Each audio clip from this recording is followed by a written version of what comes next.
He was less than 200 meters from camp. He could see the tents. He could hear voices in the wind. And yet, that's where he stopped moving forever. This is not a story about how people die in the mountains. This is a story about how close you can be and still never make it back. By the time he began his descent, the mountain had already started taking things from him. Not violently, not suddenly, and not in a way that demanded attention. The summit push had gone better than expected. The forecast had promised worsening wind, but the air held steady longer than anyone anticipated. Visibility stayed clear. The cold was sharp, but manageable. Everything that usually went wrong didn't, and that alone made the climb feel like a success before it was finished. He reached the summit later than planned, but still within what climbers would call acceptable. There was no celebration, no raised arms, just a brief pause, a couple of photos taken more out of habit than pride, and a glance at the sky. He knew better than to linger. Summits are borrowed time. The descent is where the mountain decides if you keep it. At first, everything felt normal. His movements were slow but controlled. Each step followed a rhythm he had used dozens of times before. Plant foot, test weight, shift balance. His breathing was heavy, but not alarming. His hands worked. His thoughts felt steady enough. He stayed behind the others. Not because he was weak, but because he always did. He trusted his own pace more than anyone else's. The group was used to it. No one worried. They had climbed with him before. Altitude stretches perception. A few meters feels insignificant, until it suddenly isn't. As they descended, the distance between him and the group grew gradually. Not enough to notice, not enough to mention, just enough to exist. When the main camp finally came into view, relief hit him harder than expected. The tents were small, dark shapes pressed into the snow far below, but unmistakable. Camp, warmth, people, safety. The hardest part was over.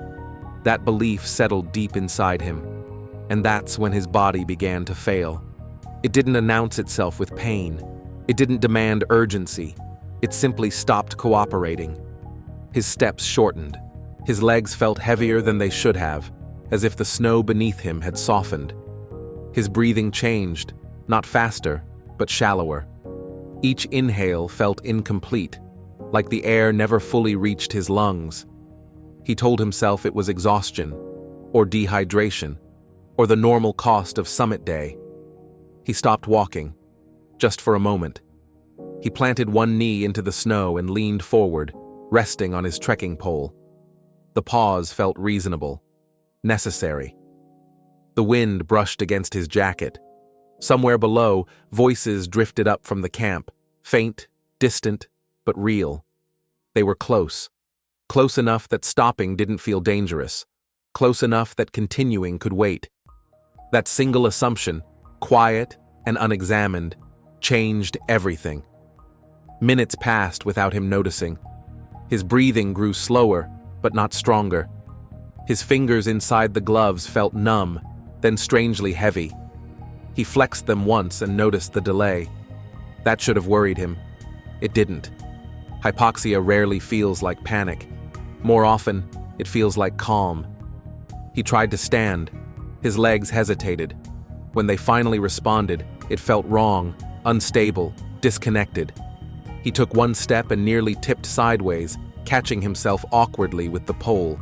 Snow sprayed under his boots as he struggled to regain balance. For a brief moment, clarity broke through. Something isn't right. The thought formed, then drifted away. He sat back down. Only for a second, he told himself. The camp blurred slightly as thin snow moved across his vision. He blinked, trying to focus. The tents were still there. The route was still clear. Nothing looked immediately threatening. That's the most dangerous part of the descent. Near the end, the mountain doesn't look dangerous anymore. Down at camp, the others assumed he was right behind them. They had seen him stop before. Everyone did. This wasn't unusual. Summit day drains everyone differently. No one expected him to move fast. They waited. 10 minutes passed. then more. Up above, the cold worked quietly, not with pain, but with numbness. It crept into his wrists, his face, his neck. Shivering started lightly, then sharpened into violent, involuntary tremors. He wrapped his arms around himself, instinctively trying to preserve warmth. The problem wasn't the temperature, it was the stillness. Movement creates heat. Movement keeps blood flowing. Movement keeps the mind awake. Sitting feels harmless. It never is. His head dipped forward slightly. Not sleep, something quieter. A soft erosion of urgency. The camp hadn't moved. The distance hadn't grown. He could still make it. Just not yet. By the time someone at camp realized he hadn't arrived, the assumption was simple. He was slower than usual. They waited a little longer. Then they started back up. They found him exactly where he had stopped, upright, facing the camp, his body positioned as if he had simply paused, as if he were still watching the tents below, still planning to stand and finish the last stretch. Less than 200 meters away. Close enough to believe safety was guaranteed. Far enough for the mountain to finish what it had already begun. They reached him without urgency. That detail mattered later. At first glance, there was nothing that screamed emergency. He wasn't collapsed in a heap. He wasn't tangled in rope. He wasn't buried or bleeding or motionless in a way that demanded panic. He was sitting, upright, stable, facing downhill. From a distance, it looked like rest. One of them even called his name casually, expecting a tired response, maybe a raised hand, maybe a muttered complaint about the cold or the altitude. There was no answer. They stepped closer. Snow crunched under boots. Wind brushed past their jackets. Everything felt ordinary, and that false normality delayed what should have happened next. When they finally stood in front of him, the illusion broke. His eyes were open, but unfocused. His face was pale in a way that didn't match the cold. Not flushed, not red, but drained. Frost clung to the edges of his beard and eyebrows, delicate and thin, like time had already settled on him. Someone reached out and shook his shoulder. "Hey," they said, louder now. Nothing. They tried again, firmer. His body moved slightly with the motion, but there was no resistance, no reflex, no sign that he understood the touch. That's when urgency arrived. They laid him down carefully, aware of how steep the slope was, how exposed the spot felt. Gloves came off. Zippers were pulled open. Someone checked his breathing. Slow, shallow, uneven. He was alive. Barely. That realization brought relief and fear in equal measure, because being alive meant there was still responsibility. They spoke quickly now. Short sentences, half-formed plans, no clear leader. Someone suggested oxygen. Someone else reminded them it was back at camp. Another voice mentioned altitude sickness, hypothermia, exhaustion. All true, all too late.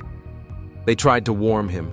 Extra layers were pulled from packs and wrapped around his torso. A sleeping bag was dragged up and opened awkwardly on the slope. Hands worked fast but clumsily, fingers stiff from cold and adrenaline. He moaned faintly when they moved him. That sound changed everything. It made the situation real in a way his silence hadn't.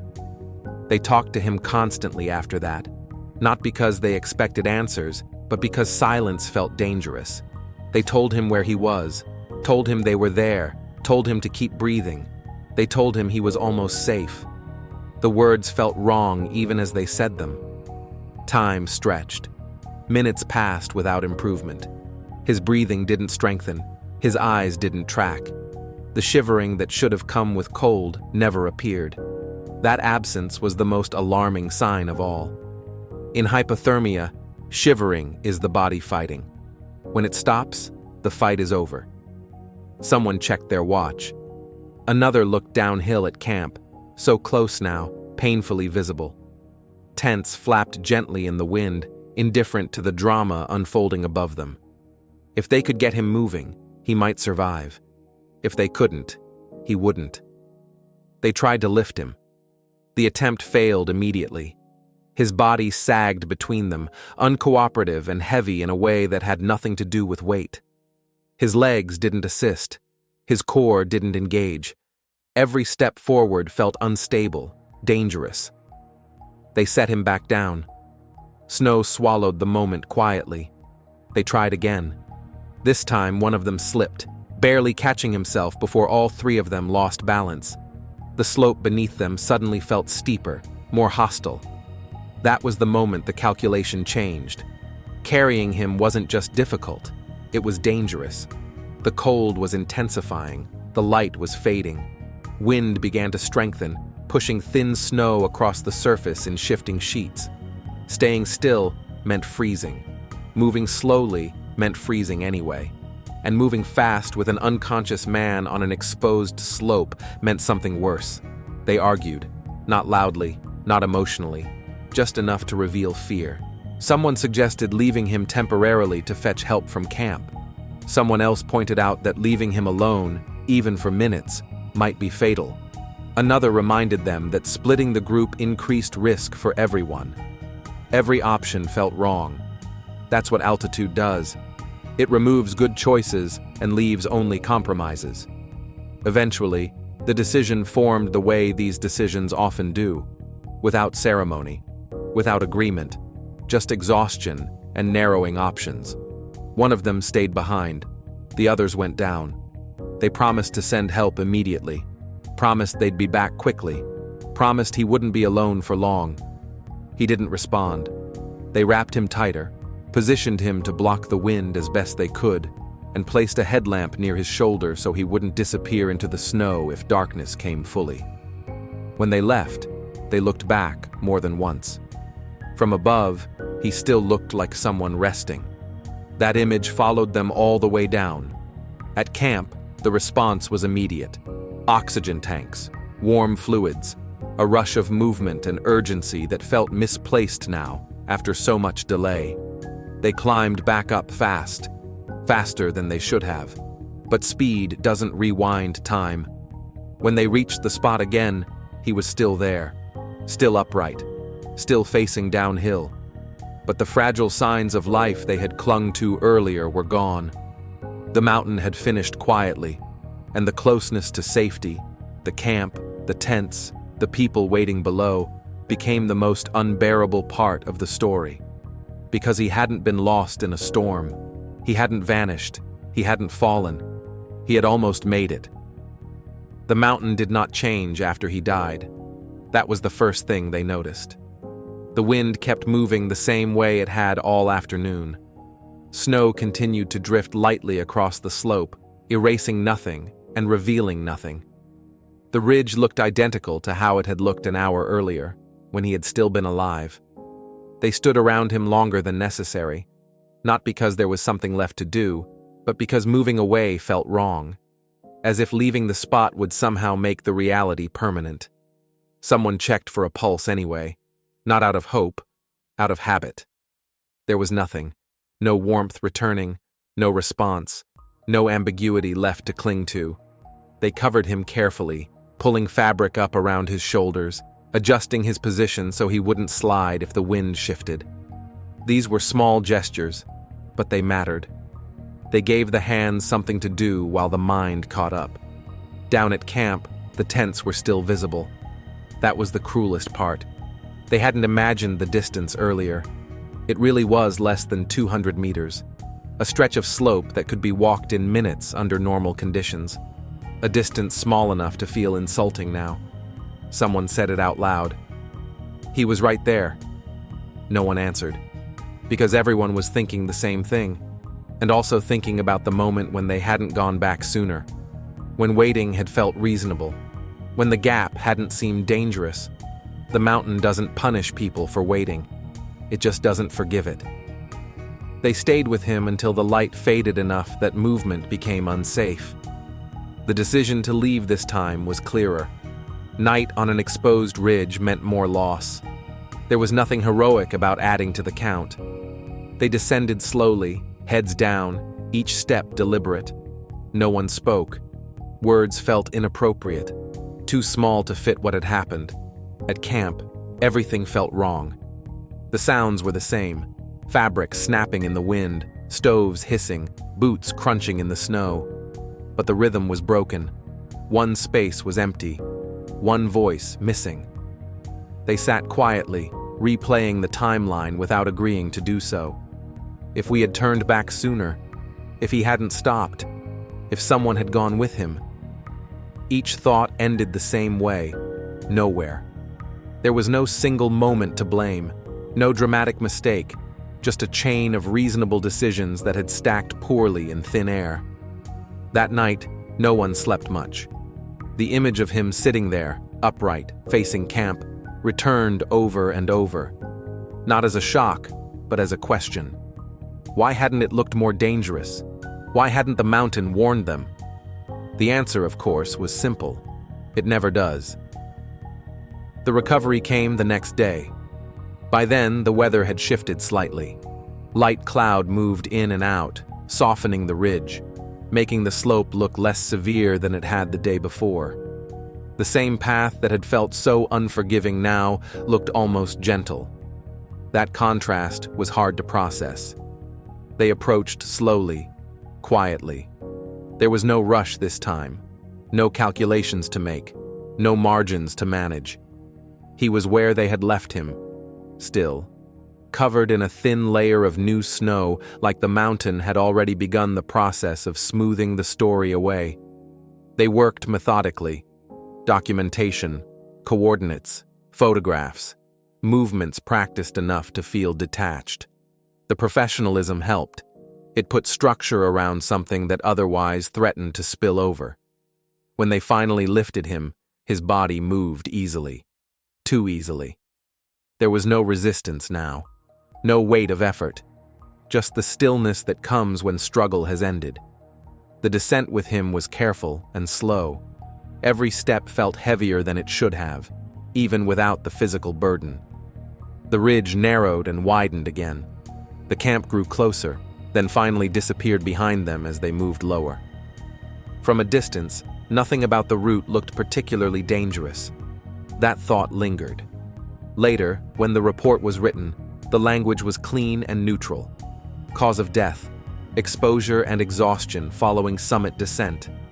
Contributing factors: altitude, fatigue, delayed assistance. No one wrote the word almost, but everyone felt it. Almost at camp. Almost safe. Almost through the hardest part. That almost stayed with them longer than the climb itself. Back home, when people asked what had happened, the explanation sounded thin.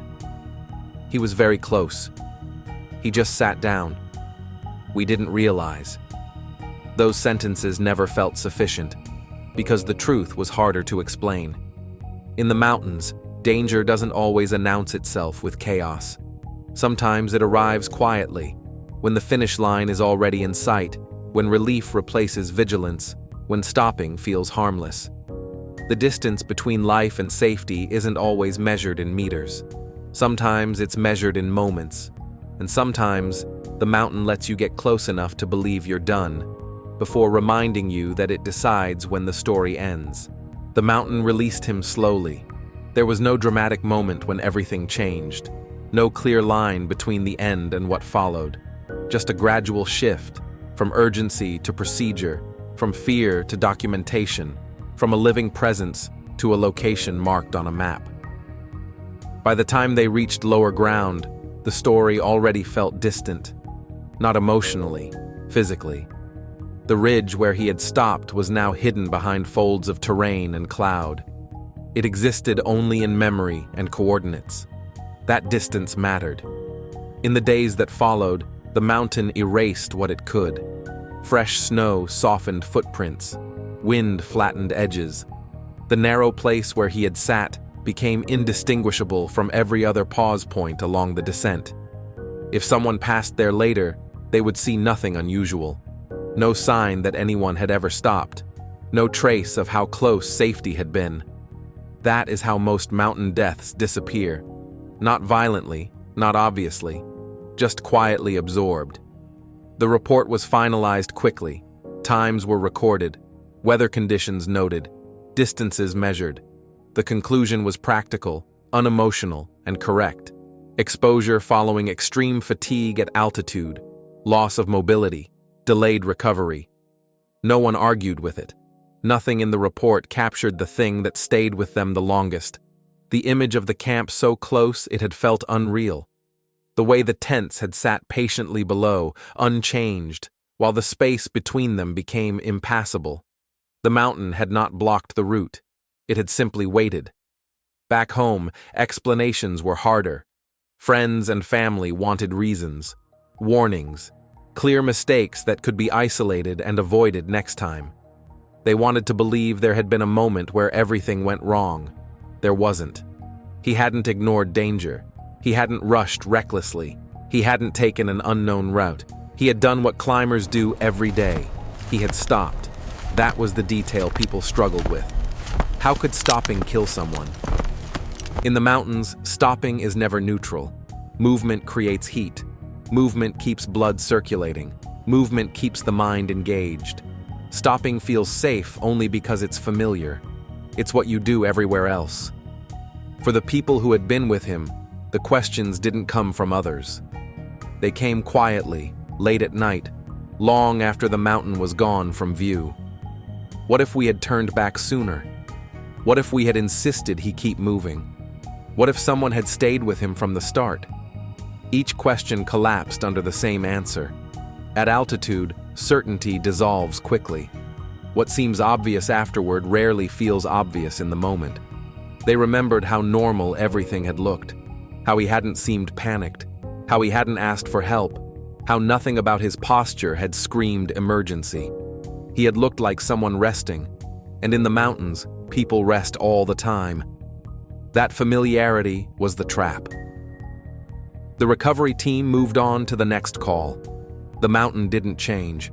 Other climbers passed through the area weeks later, unaware of the exact spot, unaware of how narrow the margin had been. The story became one of many, not because it was unimportant, but because this is how the mountains work. They don't single anyone out. They don't remember names. They don't change their rules. They simply apply them. He had been less than 200 meters from camp. That fact followed the story everywhere it went.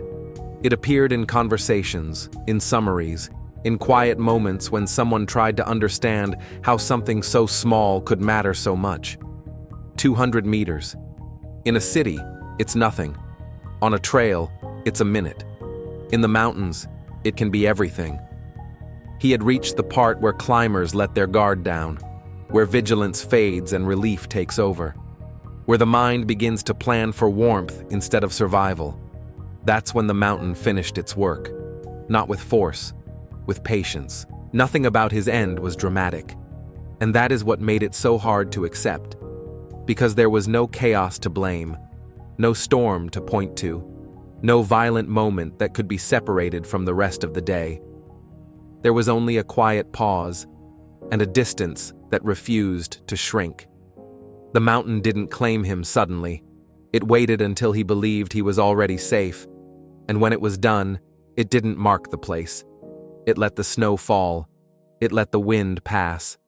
It returned to stillness, as it always does. The mountains don't need to be cruel. They only need time. What happened here wasn't a mistake made in one moment. It was a chain of small decisions that slowly closed every exit. In the end, the mountain didn't chase anyone. It simply waited. Stories like this remind us that survival in the mountains isn't about strength or courage. It's about knowing when to stop. This was one of many stories we will tell, and there are many more still hidden among the peaks. If you want to hear them, subscribe to the channel, like the video, and turn on notifications. We'll see you in the next story.